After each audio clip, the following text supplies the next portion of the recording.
요한복음 6장 5절에서 11절에 기록되는 말씀 우리 한 목소리로 봉독하실까요? 시작. 예수께서 눈을 들어 큰 무리가 자기에게로 오는 것을 보시고 빌립에게 이르시되 우리가 어디서 떡을 사서 이 사람들을 먹이겠느냐 하시니, 이렇게 말씀하심은 친히 어떻게 하실지를 아시고 빌립을 시험하고자 하심이라. 빌립이 대답하되 각 사람으로 조금씩 받게 할지라도 200데나리온의 떡이 부족하리이다. 제자 중 하나 곧 시몬 베드로의 형제 안드레가 예수께 여짜오되 여기 한 아이가 있어 보리떡 5개와 물고기 2마리를 가지고 있나이다. 그러나 그것이 이 많은 사람에게 얼마나 되겠사옵나이까? 예수께서 이르시되 이 사람들로 앉게 하라 하시니 그곳에 잔디가 많은지라. 사람들이 앉으니 수가 5,000명쯤 되더라. 예수께서 떡을 가져 축사하신 후에 앉아있는 자들에게 나눠주시고 물고기도 그렇게 그들의 원대로 주시니라. 아멘. 할렐루야. 따라하겠습니다. 복음으로 살리고 키우고 고치는 중앙교회. 옆에 있는 분한테 그런 교회 됩시다. 어떻게 옆에 있는 분이 이뻐 보이신가요? 네, 이뻐지셨습니다. 사랑하는 성도 여러분, 우리 신앙의 핵심이자 기적의 어떤 근간이 되는, 기적을 일으키는 원동력이 무엇일까? 그것은 감사입니다. 기독교의 핵심은 감사라고 할 수 있죠. 오늘 본문에 기록되는 요한복음 5장 모르는 분이 없으실 거예요. 지난번에 시편 23편처럼 아마 요한복음은 또 이게 오늘 사건 기적은 오병이어의 사건은 누가 예수님을 잘 모르고 사역의 디테일에 대한 부분을 모른다 할지라도 물고기 2마리와 보리떡 5개의 사건은 모두가 아는 내용이죠. 그런데 그 핵심적 얘기가 무엇냐는 거예요. 이 놀라운 사건의 중심에 예수 그리스도께서 기적을 일으키실 때 가장 근간이 되는 것은 무엇이었을까? 성경은 감사라고 얘기해요. 그래서 오늘 제목을 예수님의 감사와 기적이라는 제목의 말씀을 드리고자 합니다. 이야기 시작은 결핍으로 시작합니다. 부족함 가운데서 그들이 모두가 어떻게 해야 될지 막연하고 막막한 상황으로 전개가 되지요. 그런데 그 결핍이 결국은 은혜와 기적으로 마무리되어졌을 때 그 중앙에 무엇이 쓰임받았느냐? 바로 예수 그리스도께서 본이 되시는 감사의 내용으로, 감사하시는 모습으로 기적을 만들어내셨다는 것이죠. 우리의 삶 가운데 감사가 얼마나 놀라운 기적을 만들어내는지 우리에게 주시는 교훈일 뿐만 아니라 저는 우리 중앙교회 성도들에게도 감사가 넘치길 바랍니다. 그래야만이 기적이 일어나거든요. 교회가 기적이 일어나고 또 내년에 더 놀라운 기적을 밟기를 원한다면 오늘 결정이 감사해야 될 줄 믿습니다. 감사로 시작한 첫걸음은 막연해 보인 것 같아 보이지만 그 끝의 길에 기적은 나타나게 된다는 것이죠. 제2차 세계대전 당시에 네덜란드에서 유대인들을 숨겨줬다는 것 때문에 코리텐붐과 그의 언니였던 베시가 독일의 악명 높은 레벤스브리크라고 하는 수용소에 갇히게 된 사건이 있었어요. 수용소 안의 상황은 상상을 초월할 정도로 비인격적이고 비위생적이었습니다. 너무 좁기도 했지만 위생으로는 도저히 사람이 거기 있을 수 없는 상황이었어요. 강제 노동도 있었고 그리고 이제 그곳에 끊임없는 학대가 계속되어지는 상황이 계속됩니다. 그리고 가장 끔찍했던 그 막사 안에서는 정말 생각하기도 힘들 정도로 이와 벼룩이 뛰고 있었어요.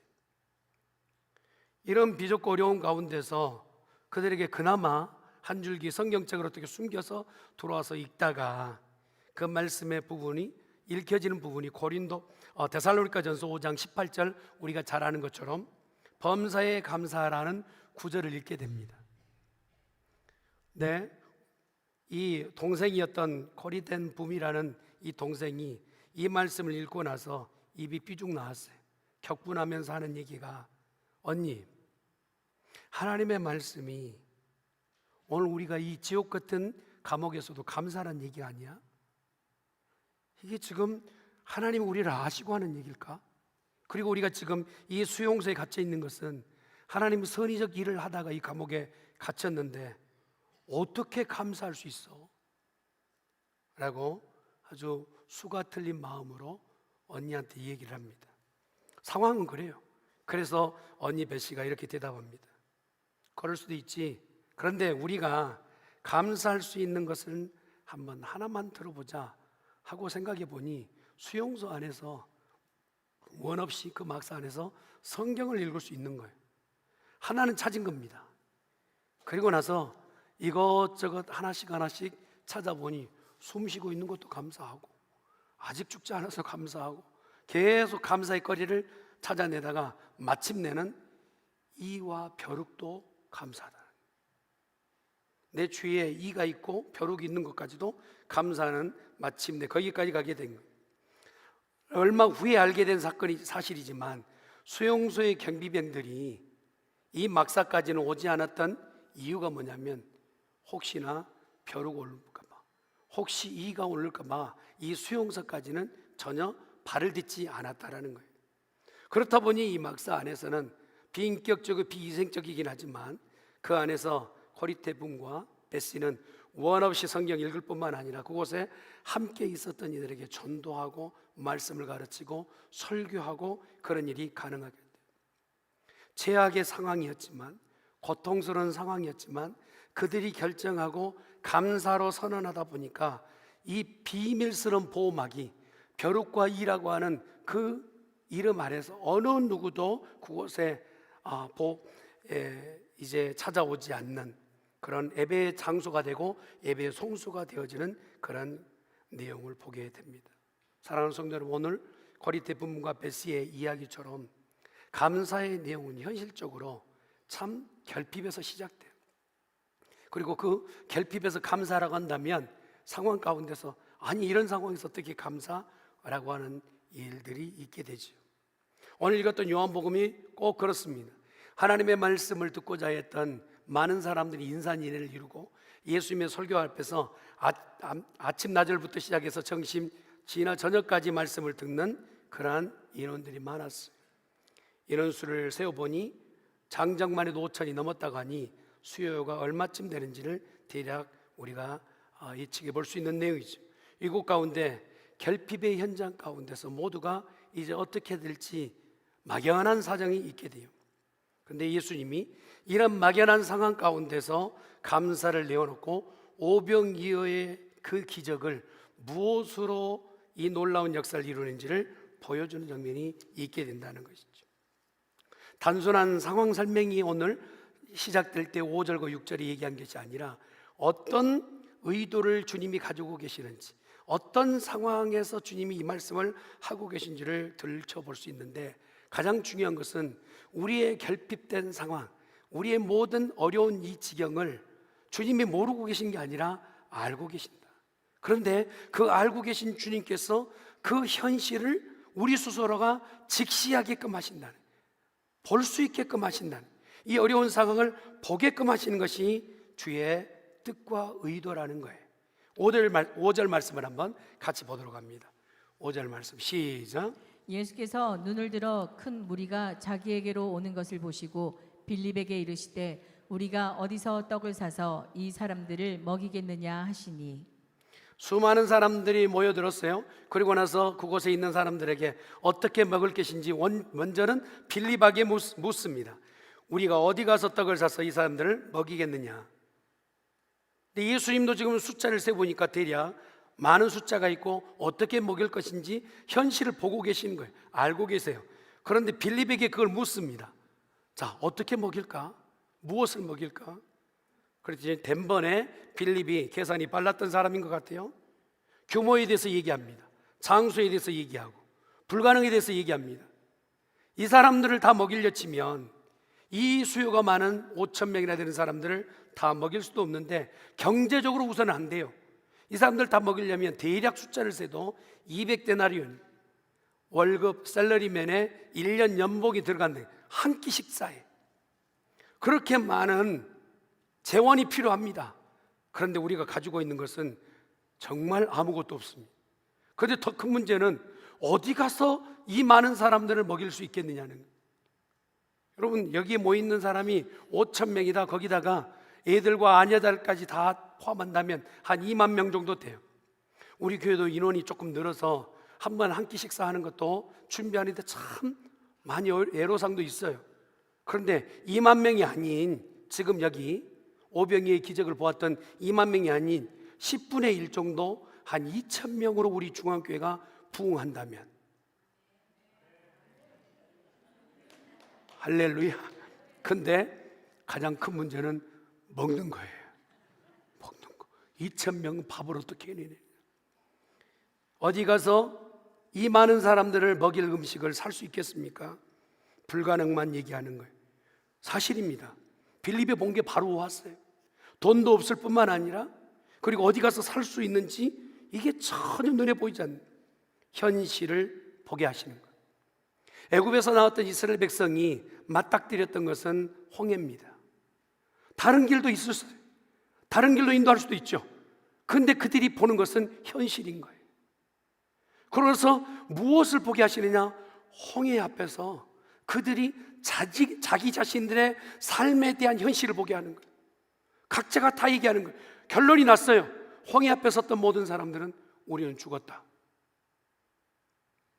뒤에는 애국 군대가 쫓아오고 앞에는 홍해가 있으니 뒤로 후진할 수도 앞으로 나아갈 수도 진퇴양난에 우리는 죽었다. 현실이 그겁니다. 우리는 죽었다. 우리는 소망이 없는 인생. 사실은 우리는 우리 힘으로 여기까지 산 것도 아니고 우리 능력으로 산 것도 아니고 우리의 재간으로 산 것이 아니라 우리는 우리의 스스로의 현실을 봐야 돼요. 우리가 여기까지 산 것이 아니라 우리를 살게 하신 분이 우리 여기에 살아있게 하신 줄 믿습니다. 나는 죄인이에요. 죄인으로서 죄인이 가야 될 곳은 지옥밖에 없어요. 그런데 그것을 알지 못하면 하나님의 은혜를 바라볼 수 없는 거예요. 오늘 홍해 앞에 있을 때 그들이 현실을 바라봤던 것처럼 거기 오병이의 기적에 같은 장소에 있었던 숱한 많은 사람들이 아무리 애써도 가지고 있는 것으로는 먹고 마실 수 없다는 사실을 결론을 낸 거예요. 문제를 직시하고 우리는 여기에서 굶게 되었구나라는 현실을 보게 됩니다. 그러나 주님이 제자들에게 보여주고 싶은 것은 먹을 것이 없고 마실 것이 없어 좌절하고 절망하는 것을 기대하는 것이 아니라, 그럼에도 불구하고 불가능하기 때문에 무엇을 보아야 되는지, 내가 할 수 없기 때문에 무엇을 할 수 있는지를 보게끔 하시기 위해서 주님 지금 묻고 계시는 거란 말이에요. 현실을 왜 보게 하시느냐, 내게 이 절망을 왜 보게 하시는지, 이 결핍을 왜 우리가 느끼게 하시는지, 그 결핍을 통하여서 완전하게 공급하시는 분이 누구인지를 보게끔 하시는 것이죠. 그래서 이 빌립이 대답할 때는 똑똑하게 대답을 했지만 진짜 주님이 원하시는 것은 다른 방향에 있다는 6절의 말씀을 한번 보겠습니다. 6절 말씀 시작. 이렇게 말씀하심은 친히 어떻게 하실지를 아시고 빌립을 시험하고자 하심이라. 이렇게 말씀하실 때는 의도를 가지고 계셨다. 얼마면 되겠니? 어느 정도면 되겠니? 문제 앞에 서게 된 거예요. 인생의 모두는 다 문제를 안고 있잖아요. 그런데 무엇으로 이 문제 해결될 수 있겠니? 어떻게 하면 해결할 수 있겠니? 계산을 해보니까 이거면 되겠습니다. 이렇게 가면 되겠습니다. 각자가 가지고 있는 답변들이 있어요. 그런데 주님이 지금 묻고 계신 것은 그것이 정답이 아니란 거예요. 만약에 오겨 그들이 200데나리 있다 하더라도 안 되고 마켓이 그것을 판다 하더라도 그게 이 사람 모두를 다 먹일 수 있는 것이 아니란 거예요. 그러면 주님이 지금 보여주시고 싶은 것은 뭐냐? 우리 안에 가지고 있는 인간적 계산과 그것이 안 됐을 때는 어디를 바라봐야 되냐? 하나님의 전능하신 능력을 바라보라는 거예요. 할렐루야. 인생이 나의 힘으로 도저히 안 되면, 내 현실 가운데 도저히 그것이 안 될 것 같으면, 그것이 판결이 됐으면, 판단이 되어졌으면 하나님의 전능하신 능력을 바라보게끔 오는 본문은 흘러가고 있는 것이죠. 예수님이 이미 답을 알고 계셨어요. 이들에게 능력이 없고 또 이것을 해결할 수 있는 방법이 없다는 걸 알고 계세요. 인간적 방법으로는 얼마 나오고 인간적 방법으로는 무엇이 되어져야 되는데 이게 아무것도 되지 않는 거예요. 그러면서 예수님이 지금 빌립에게 기대하는 것은 뭐냐? 내 힘으로 아무것도 안 돼요. 자신을 바라보는 것이 아니라 그 자신 옆에 계신 분이 누구이신지를 알기를 원하신다. 할렐루야. 이 필립 옆에 누가 서 계신지를 알기를 원하는 거예요. 왜냐하면 이제껏 예수님께서는 물이 변하여 포도주 된 것을 보이시거든요. 앞을 보지 못하는 사람은 눈을 띄워주셨고, 죽는 자리에 있었던 자를 살리시는 기적을 보여주셨어요. 우리가 보기에는 범인이 아니에요. 인간적 인간이 아니라 우리가 보았을 때 육신적 인간으로 오셨지만 그분은 분명한 하나님이셨다, 이 말. 할렐루야. 그러기에 이 현실의 문제, 결핍된 이 문제를 통하여서 누구를 바라보기를 원하냐면 우리로는 안 돼요. 우리 능력으로 안 돼요. 그러나 당신이 계시니 이 문제 해결될 줄 믿습니다. 할렐루야. 여러분, 뭔가 이렇게 고심이 많으세요? 사랑하는 성도 여러분, 현실 앞에 오늘 내가 무엇인가 직시했다. 그 직시하고 나서 인간의 계산이 아닌 하나님의 능력을 바라보는 성도 되기를 주님의 이름으로 축원합니다. 필립은 안 된다, 못한다 그렇게 입으로 계속 내놓는 그런 인생이었어요. 하나님의 능력은 온데간데 없어요. 이제 그 보았던 기적은 온데간데 없어요. 예수님을 경험했던 그 경험조차도 이제 하나도 지금 현장 가운데, 결핍의 현장 가운데서는 작용하지 않는 그런 모습을 보게 돼요. 주님이 기대하시는 것은 뭐냐? 여러분, 성냥이 바짝하고 불꽃이 튀고 나서 무엇인가 옮겨져서 불을 사린 것처럼, 라이터가 한번 불꽃을 튀었을 때 그 다음에 무엇인가 작용으로 하는 것처럼, 하나님의 놀라운 기적을 일구기 위해서, 무엇인가 그 기적이 되기 위해서 오늘 우리의 무엇을 사용하시느냐? 믿음이 필요하다, 이 말이에요. 할렐루야. 주님이 내 곁에 계시니 주님이 하실 수 있습니다 라고 이 한마디의 고백이 필립에서 있기를 원하셨다. 시험해 보신 거예요. 네가 결핍 앞에서도, 문제 앞에서도 주님이 내게 계시니, 주님이 나와 함께 하시니 염려 없습니다, 걱정 없습니다 라고 하는 그 고백이 있기를 원하였으나 예수님의 질문 앞에 필립은 천천히 무너진, 아이고, 사람이 숫자가 너무 많았어요. 장소가 그럴 만한 장소가 아니었어요. 여건과 그런 환경이 그렇게 되지 않아서요. 이것이 필립의 대답이었습니다. 그런데 할 수 없다는 것을 내가 먼저는 인정하고 그 다음 단계로 어떻게 넘어가야 되느냐? 그러니 주님이 나를 도와주셔야 합니다. 한번 따라합시다. 내가 할 수 없으니 주님 도와주십시오. 할렐루야. 저는 우리 중앙교회 성도들이요, 올해 안에도 기적으로 지나왔지만 내년에는 더 기적을 밟는 성도 되기를 바랍니다. 그러려면 먼저는 나는 무능합니다, 나는 아무것도 할 수 없습니다, 나는 정말 하나님 앞에 너무 연약한 자입니다 고백이 되어져야 돼요. 그래야만이 하나님의 능력이 우리 가운데 임하게 될 줄 믿습니다. 그런데 오늘 놀라운 장면이 나와요. 소년이 자기 가지고 있었던 도시락을 가지고 나오고, 그리고 나서 그 도시락을 통하여서 기적의 불꽃을 일으키는 것을 보게 됩니다. 빌립은 좌절 가운데 앉아 있어요. 그런데 언간 한 제자였던, 우리가 보았던 안드레라는 사람이 한 소년의 도시락을 가지고 나와요. 근데 그가 내놓는 얘기를 들어보면 이렇게 얘기해요. 그것이 이 많은 사람에게 얼마나 되겠습니까? 진짜로 믿음이 있어서 가지고 온 게 아니라 소년이 갖고 온 것 때문에 전달만 하는 것이 안드레의 몫이었던 것. 근데 이 말을 꼭 안 했으면 좋았을 뻔했는데, 아이고, 이거 가지고 뭘 할 수 있겠습니까? 라고 얘기를 하며 건네는 것을 보게 돼요. 여러분, 우리도 마찬가지 아니겠어요?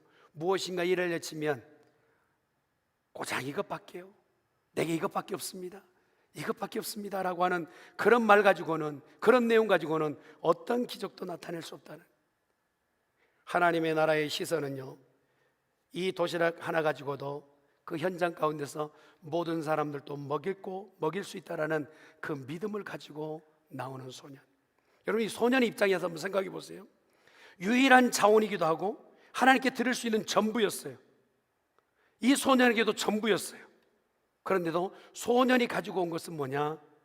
자기 자신의 전부를 그냥 아무런 대가를 기대하지 않고 내어놓았다라는 거예요. 무엇으로? 믿음을 가지고.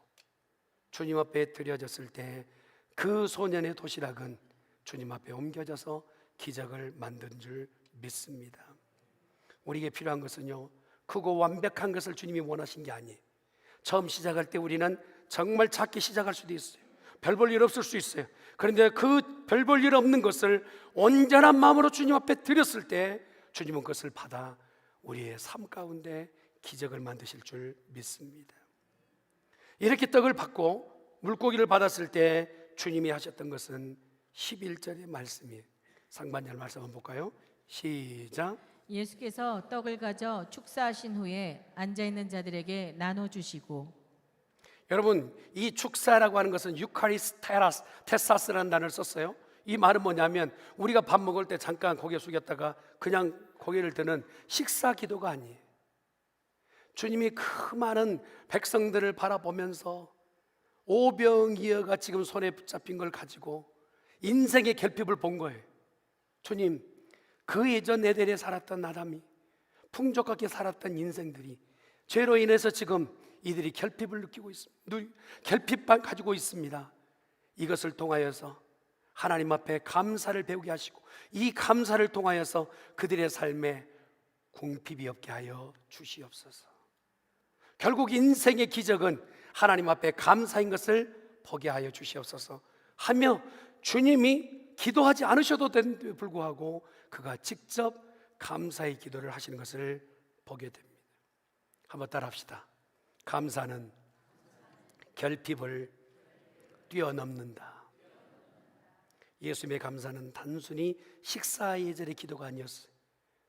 그 모인 모든 무리들을 향하여서 고작 이것밖에 없는 인생, 고작 내놓을 수 없는 인생들에게 오늘 주님 이들에게 먹여주시옵소서, 이들에게 입혀주시옵소서, 이들에게 넉넉히 하여 주시옵소서 하는 기적을 부르는 기도였다는 사실이죠.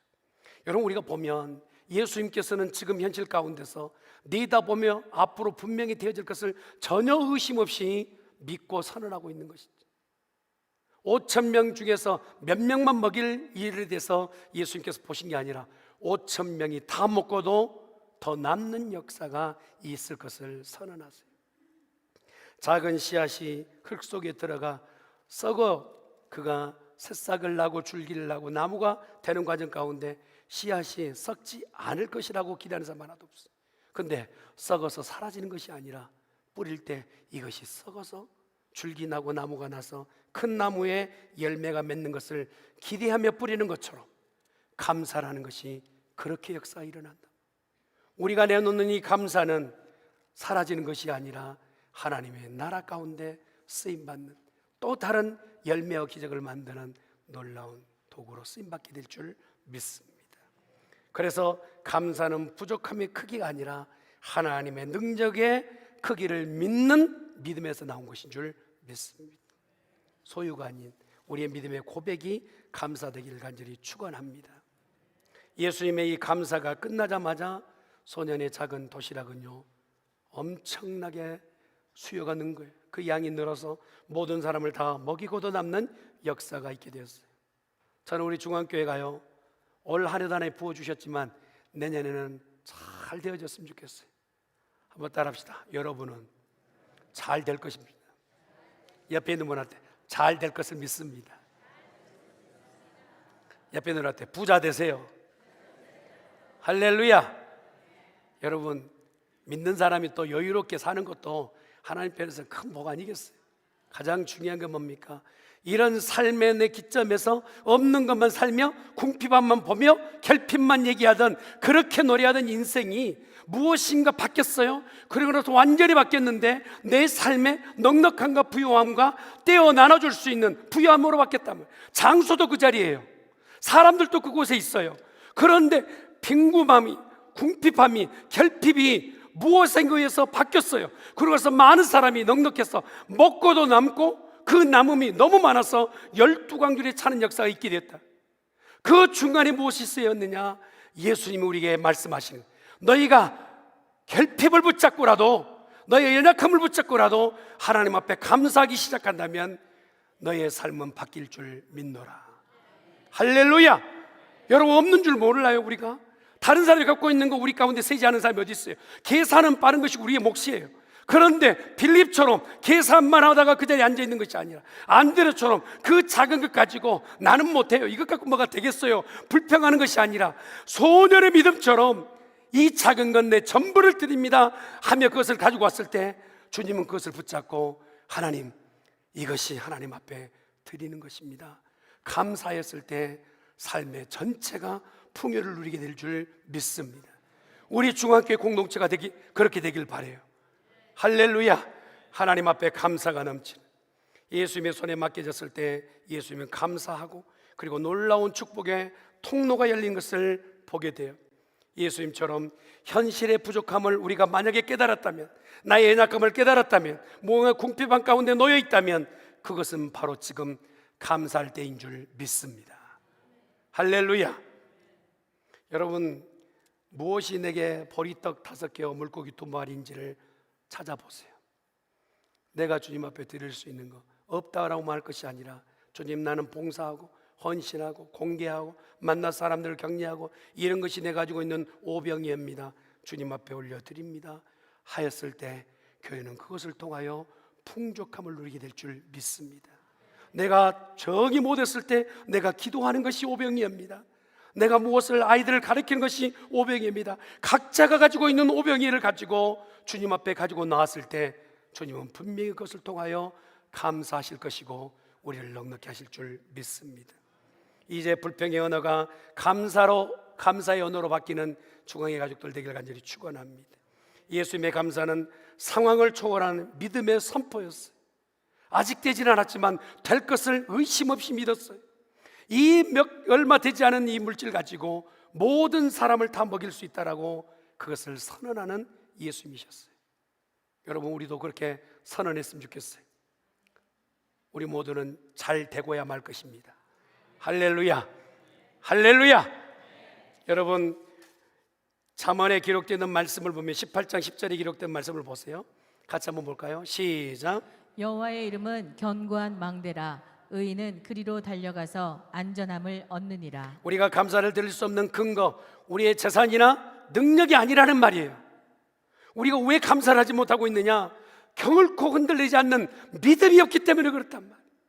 우리가 만약에 흔들리지 않는 믿음을 가지고 하나님 앞에 궁핍한 가운데서도 감사를 선언한다면, 여러분, 내 스펙이 통장의 잔고나 내 가지고 있는 자가용이 아니라 내 스펙이 믿음만 된다면 우리의 삶은 감사로 돌진하게 될 줄 믿습니다.